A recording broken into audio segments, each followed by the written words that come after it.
تو ہم میاں نہ سزا دینے والے نہ جزا دینے والے ہیں۔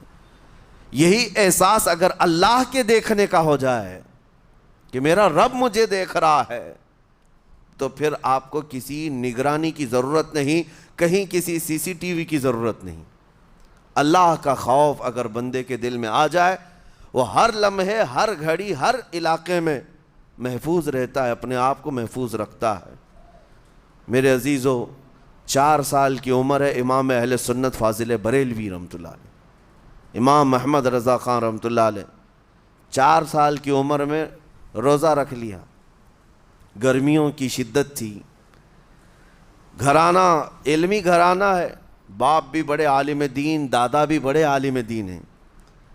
4 سال کی عمر میں روزہ تو رکھ لیا، اور جب تھوڑی دوپہر ڈھل گئی، اچھوں کی حالت دھوپ کے دنوں میں خراب ہونے لگتی ہے، تو شام ہونے کو قریب تھی کہ ایک کمرے کے اندر دادا محترم نے پوتے کو بند کر دیا، اور کچھ پھل فروٹ ساری چیزیں اندر رکھ کر کے دروازہ باہر سے بند کر لیا۔ کہا بیٹا کھا لینا، میں کسی کو بتاؤں گا نہیں، کسی کو نہیں بولوں گا، 4 سال کی عمر ہے، تمہارا روزہ بھی رہے گا، کھا کر کے تھوڑا پیٹ ہلکا کر لینا۔ تو یہ دروازہ بند کر کے دادا محترم چلے گئے۔ کافی دیر کے بعد دروازہ کھلا تو وہ پھل فروٹ ویسے کے ویسے ہیں، بچہ ویسے ہی بیٹھا ہوا ہے۔ امام احمد رضا رحمۃ اللہ تعالیٰ علیہ، 4 سال کی عمر کی بات کر رہا ہوں، دادا نے آ کر پوچھا بیٹا کھائے نہیں؟ دروازہ بند کر لیا تھا۔ تو 4 سال کی عمر میں مولانا امام احمد رضا کہنے لگے، کھا تو لیتا لیکن ہر گھڑی میرا مولا تو دیکھ رہا ہے، جس کے لیے روزہ رکھا وہ تو دیکھ رہا ہے۔ یہ ہے تقویٰ، یہ ہے خوف خدا، کہ اگر یہ کسی کے دل میں بیٹھ جائے، اسے لوگوں کو دکھانے کی یا لوگوں کے اسے دیکھنے کی کوئی ضرورت ہی نہیں۔ میرے عزیزو، تقویٰ حاصل کرنے کا یہ اتنا بہترین راستہ ہے، اتنا بہترین راستہ ہے۔ آپ روزہ ہیں، کس کو پتہ ہے؟ میں روزہ ہوں، کس کو پتہ ہے؟ یہ راز ہے میرے اور اللہ کے درمیان۔ آپ روزہ ہیں، یہ راز ہے آپ کے اور اللہ کے درمیان۔ بہت سارے موقع آپ کے پاس ہیں دن بھر میں، فجر سے لے کر عصر تک، کئی مرتبہ وضو میں جانا پڑتا ہے، باضابطہ آپ کلی کر رہے ہیں، آدھا نگل جاتے، کس کو خبر ہے؟ یا کہیں چھپ کر کے کوئی ہلکی سی چیز چبا لیتے، کس کو خبر ہے؟ اس لیے کہ یہ اندرونی معاملہ ہے، راز ہے۔ آپ کھا رہے ہیں، پی رہے ہیں، یا نہیں کھا رہے ہیں، نہیں پی رہے ہیں، یہ کوئی دوسرا نہیں کہہ سکتا۔ آپ کے اور آپ کے اللہ کے درمیان یہ راز ہے، اور آپ بچے ہوئے ہیں۔ حلق سوکھا ہے شام کے وقت میں، اور پیٹ بھی پیٹ سے لگنے آ جاتی ہے۔ کام کرنے والے جانتے ہیں کہ شام ہوتے ہی روزے کا اثر کس قدر ظاہر ہوتا ہے۔ کام کرنے والوں کو زیادہ اثر پڑتا ہے، اے سی میں سونے والوں کو روزہ کہاں پتہ چلتا ہے۔ لیکن اس وقت بھی وہ نہ پانی کا ایک قطرہ حلق میں ڈالنا چاہتا ہے، نہ کوئی چیز چھپ کر کے چبانا چاہتا ہے۔ مجھے بتاؤ میرے عزیزو، کیوں اپنے آپ پر یہ تکلیف اور اپنے آپ پر یہ زیادتی کر رہے ہو؟ آپ کو اندازہ ہوتا ہے یہ میں زیادتی نہیں کر رہا، نہ ہی اپنے آپ کو تکلیف میں ڈال رہا ہوں، یہ میرے رب کی رضا ہے، میں اسی پر قائم ہوں۔ اسی لیے فرمایا گیا کہ جب افطاری کا دسترخوان بچھتا ہے اور پہلے ہی آ کر کے لوگ بیٹھتے ہیں، اور یہ سنت بھی ہے، ایسے نہیں کہ بھاگتے بھاگتے آپ آئے، وقت ہوا، کھجور لیے اور کھا گئے۔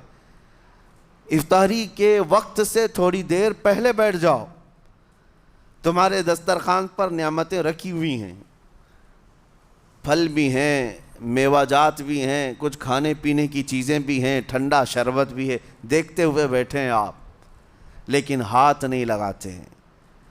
انتظار ہے وقت کا کہ ادھر سورج کے غروب ہونا ہے اور میری افطار ہونی ہے، اعلان سنتے ہیں، اذان سنتے ہیں، اس کے بعد آپ اٹھاتے ہیں، لیکن اتنی دیر تک آپ خاموش بیٹھے ہیں دسترخوان کے پاس، سارے لوگ دیکھتے رہتے۔ یہ وہ منظر ہے جس کو فرمایا گیا رب ذوالجلال بھی اپنے بندوں کو دیکھ رہا ہے، رب تبارک و تعالیٰ بھی دیکھ رہا ہے اپنے بندوں کو، اور سارے فرشتوں کو بلا کر میرا مولا اعلان فرماتا ہے یہ میرے بندے ہیں، دیکھو یہ شام کا وقت ہے، ان کے حلق سوکھ چکے ہیں، ان کے پیٹ میں بھوک کی شدت ہے اور ان کے سامنے اچھی نعمتیں پڑی ہوئی ہیں۔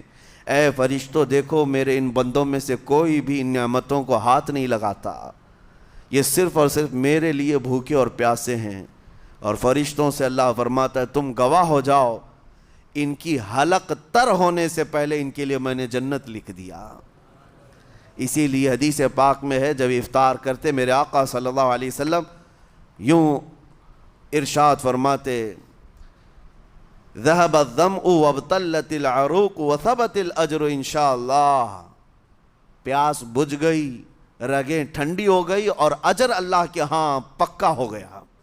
یہ حضور پاک ہر افطار میں عرض کرتے تھے۔ میں آپ کو یہ عرض کر رہا ہوں کہ یہ چھپی ہوئی چیز، اسی کا نام تقویٰ ہے۔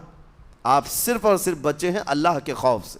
اب سنو حدیث پاک، قیامت کے دن حساب و کتاب ہوگا اور جنت میں جانے کا پروانہ کچھ لوگوں کو مل جائے گا اور سب جنت کی طرف جا رہے ہوں گے۔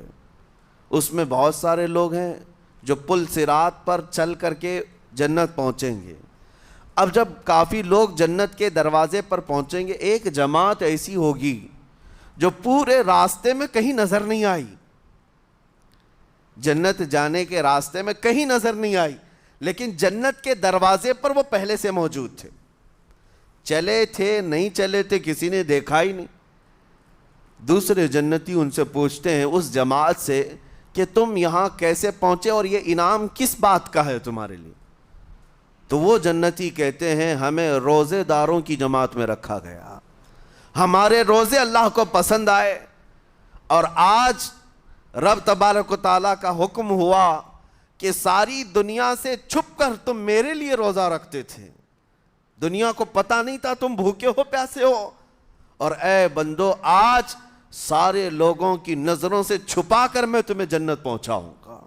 وہ ایک جماعت ایسی ہے جو راستے بھر چلتی ہوئی نظر تو نہیں آئی لیکن جنت میں پہنچ گئی، وہ روزے داروں کی ہے۔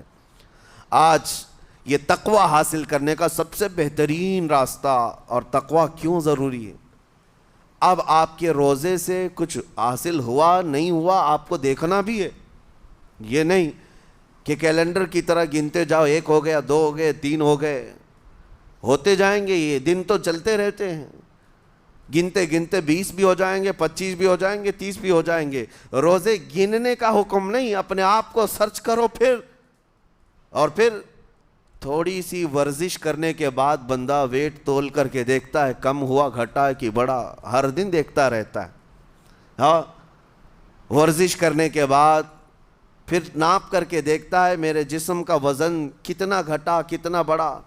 ویٹ گین کرنے والے ویٹ لاس کرنے والے دونوں بھی برابر چیک کرتے رہتے ہیں۔ روزہ رکھنے کے بعد تمہیں خود کو بھی چیک کرنا چاہیے کہ میرے اندر اب تبدیلی آئی یا نہیں آئی۔